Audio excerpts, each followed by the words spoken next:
All right, thanks for joining us, everybody. Start with an opening statement from Coach Brennan, and we'll take questions. All right, good to see everybody. Thanks for being here. Just obviously this past weekend, what an awesome way to send out our seniors to finish our home schedule. I really appreciated the crowd, just the in-game, the highlights that I've seen since, just you can hear the impact the crowd was having on that game. And that was just really, really fun. And the crew, the shirts off crew in the upper deck, it was awesome. I didn't know what it was, and then someone showed it to me on social media. Someone asked me if I'm aware of that. No, I'm not, right, because I'm into the game. But you could hear them, and you could feel that energy. It was really, really a lot of fun. I'm excited about this team. I'm excited about where we're at. We got a lot of respect for Coach Dillingham and the team up north. I think it's one of the best rivalries in college football. It's such a unique thing, just being in the state of Arizona, just how, there's so many kind of families divided by these two schools, or, my dad went here, my mom went there, or whatever. So I think it's just a really, really special thing, and we're excited to play. We're on a short week, so we're working our tails off. We had a good start to the week with our practice this morning and meetings this morning, and we're getting excited about this game. I'll take your questions now. Thank you, Coach. Michael and then Justin. You had 3 unsportsmanlike conduct penalties after touchdowns. It's probably all different. That's what you got, man? Oh, my good Lord. What did you say to the guys about that? I mean, I can't say publicly what I said to the guys in that moment. But really, to me, we talk about those things a lot. And discipline is so important to this football team. And in those moments, we lost our composure. And that's not okay. I don't care who you are and how you impact our team. Player, coach, nobody is worth 15 yards. And so now the thing that I did I liked how we responded with our kickoff team after those two that backed us up and put us at that disadvantaged spot. I was really proud of that. I thought that was a great showing by them. But that's unacceptable. That's unacceptable. We don't want any part of that. I don't want that to be who we are. Our team knows that. Our players know that. Our coaches know that. Justin and then David. So, we saw ASU against Colorado after your game. What's just a scouting report on them? What do you think of just that challenge and what they present? No, this team is, obviously they're one of the best teams in the conference. You see how effectively they're running the football right now, how much they've changed with the quarterback and just what that is and what that's become, finding ways to win football games, finding ways to run the hell out of the football. And so to me, we know, rivalry games just have so much to them that make them so fun and exciting. But then when you have, two teams coming together that are both playing good football, I think it just adds a little extra juice to it. David and then Troy. Coach, when you look at Jeff Sims, obviously the quarterback for ASU, he's a running guy? Is he more like a Bear Brockmeyer? Is he more like the kid from Kansas State? What's his style kind of? I think all those guys are their own. You know what I mean? I think he does throw it well enough, and you see him make throws when he has to. But obviously he's a really athletic guy and a big guy, and they're doing a great job of moving the football. A combination of their run game, how they're blocking it, and how they're moving it with his legs. So obviously that presents a challenge for our defense. Troy and then Jason. One of the keys to ASU has been their defensive presence. Just what have you seen on tape? How they're able to execute defensively? Yeah, and just an incredibly active group, right? They're physical, they play hard. They got multiple players. They got multiple players up front that can get to the quarterback, and they're really sound in the back end. So, we know that we're going to play a really good team who's also, without question, our biggest rival. And so that part of it, when you know those things, finding ways to try and attack what they do. And, on a short week, everyone's pressing on that because we know how good they are. Jason and then Brian. Whether it's as a coach or back when your brother was here, what was your welcome to the rivalry moment? Well, that's a good question. I did see a couple of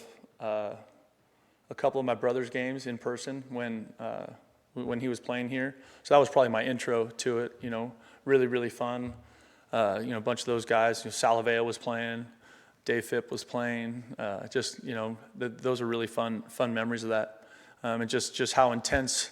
One of them was up there, and just how intense it was in the stands between the fans from the school up north and our fans. But I think that makes it fun, just so many people in the state of Arizona went to one school or the other, and that just kind of adds a bunch of fuel to the fire. Brian and then Jenna. So you were part of the Civil War at Oregon State, and then I don't know what they call the San Jose Fresno game, but these end of season ones that are very regional and all that, how do you, you've mentioned the house divided and all that, how do you make sure that the players are not getting too emotional about this game when you use the 1 week season model? No, I think that's a fair question, right? Like that's one of the major tricks about it is you want your team to play, right up on the edge, but not off the cliff, right? And so that's something that we have to do a really good job of talking about, and we got to play with composure. We got to play with poise, right? Like it's a big football game, and the most important thing is playing good football. And when you do things that hurt your chances to do that because you can't control yourself, it's unacceptable. It's treason. Jenna and then Michael. What do you make of Dalton Johnson just earning Big 12 honors this week?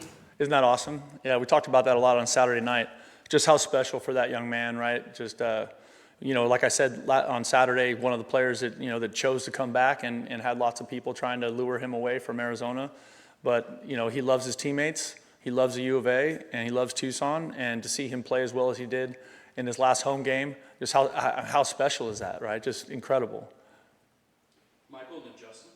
So I know that you have said in the past that decisions on whether players play in a game or who are injured are up to the trainers, not up to you. But I've heard a lot of tales over the years of guys pretty much doing whatever it takes to play this particular game. Sometimes it was the last game of the season, so there wasn't another game to come. But how do you kind of handle someone who might be on the edge, whether they can play or not? Maybe they come to you and say, hey, coach, I really want to play. I'm not kidding. The medical questions belong to the medical staff.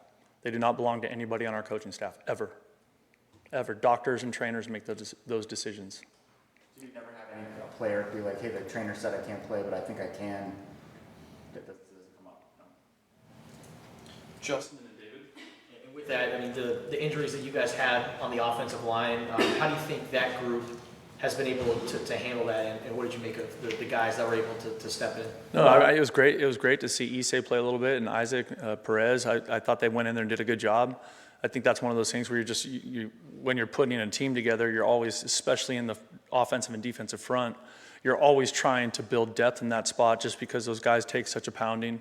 And I thought those guys did a good job when they were in there. I was really excited about it, and I've said it before. I really believe in Josh Oglesby. I think he's an outstanding football coach. And those players love him, and they work incredibly hard for him. And I think it showed that they were prepared to play, which was great. David and then Troy.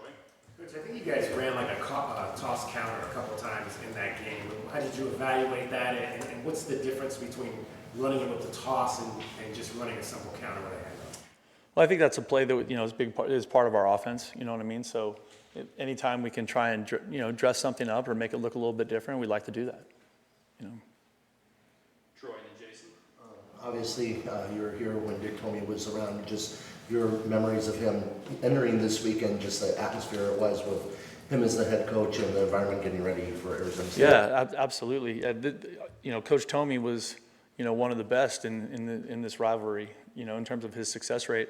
And it was, he was also, his footprints are all over kind of my thought process, but just really focusing on a 1 week season and how do we play with poise and like the things that are in our control, right? We can't control the crowd or whatever, but like what do we control? And we control how we respond to the moment, how prepared we are going into it.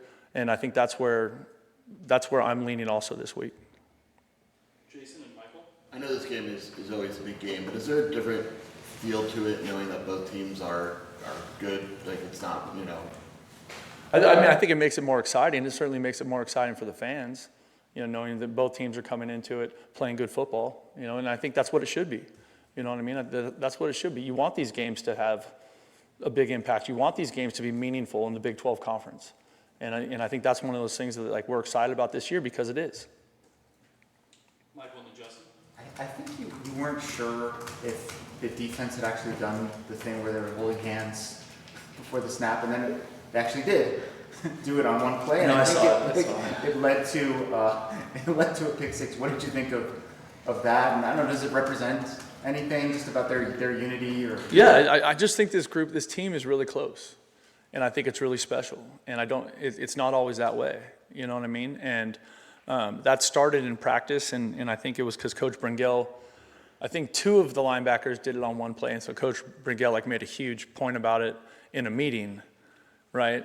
And then the next practice, all 4 of them did it. And so it was just kind of a fun team thing back and forth, and then it showed up in the game, which I thought was funny. But it as long as it didn't negatively impact the outcome of the play, right? Like that part of it was good. So If you were a quarterback and you saw that, like what would you I don't know like what is happening over there. But this team is special. This team loves each other. This team works for each other, and this team came together. A lot of the guys that chose to come came because how the people that were here and chose to stay treated them when they came on a trip. You know what I mean? Like that, I think that just speaks to the connection these guys have. Our last 2 will be Justin and David. So Matthew Lotto being a Phoenix guy, he was one of a few Apollo guys that were here during the coaching transition. He was the only one that stayed. What do you remember about the conversations that you had with him at that moment? And what do you think just about his progress over the last year or so? No, it's awesome. I think he's making great progress as a player. And really he was, that transition time was so hectic, right? Because I'm pretty sure it was 19 freshmen had gotten here on a Sunday, and then Coach Fish took the job on the following Saturday, and then I was here on Tuesday. And so it was hectic. It was just crazy. So just trying to give those guys a chance to get to know me and give them a chance to get to know the coaches that we were bringing in, the staff we were assembling. It was just really hectic. But he's always been a really respectful kid. He's got great parents, and he's just really, I'm excited about his process. And I think that's one of those things that, with this program, we want to do a great job recruiting Arizona kids to the University of Arizona. And then when they're here, we want them to have a good experience, but also really develop. It's part of being here and being a part of the team. So I think Matt's on a good trajectory that way. With that, what do you think was something that kept him here rather than? Oh, you got to ask him, man. I don't know. I don't know. I think maybe it was Big Josh. You know what I mean? Maybe he felt like he could, have a connection to Big Josh. When I took over, I just tried to be really honest with those guys. You know what I mean? Because it was tricky and it was complicated. They were recruited by a different staff, and they had relationships with those staff, so that previous staff. So, this whole new group coming in, like they didn't know us at all, right? So, but we're glad he stayed. I know that. We'll finish up with David. Coach, a lot of clubs will do special things for their seniors in these last week of the season, whether that's like a freshman carrying his helmet, or are you doing stuff like that with your club? And also, did Nick Foles speak to you guys prior to the He didn't, because he had the Hall of Fame thing on Friday, and so he got in a little bit later. But Nick was down here my first spring, spent 3 days with us. He's an awesome. Obviously, he's a great player. We all know that, all that stuff. But he's really a great person and a great dad and husband. And I want him to come around as much as he's willing. So it was great to see him again and catch up. In terms of the senior stuff, we let the seniors, a good amount of them, talk to the team. Last Friday before the game, or that Friday night in the hotel. But with this short week, I'm leaning more on the guys that played here and were part of this rivalry. Right on the staff, we've got a bunch of guys, that spilled blood in this game. Like they know exactly what it is when you're talking about Bobby Wade or Joe Salavea or Ronnie Palmer, obviously Chuck and Ricky, and so I think for us to lean on those guys and let those guys tell the story of what this game means is much more impactful. And because it's a short week, we got everybody just focused hard on the process, and that's what we're leaning on. Thank you, everybody. Bear down.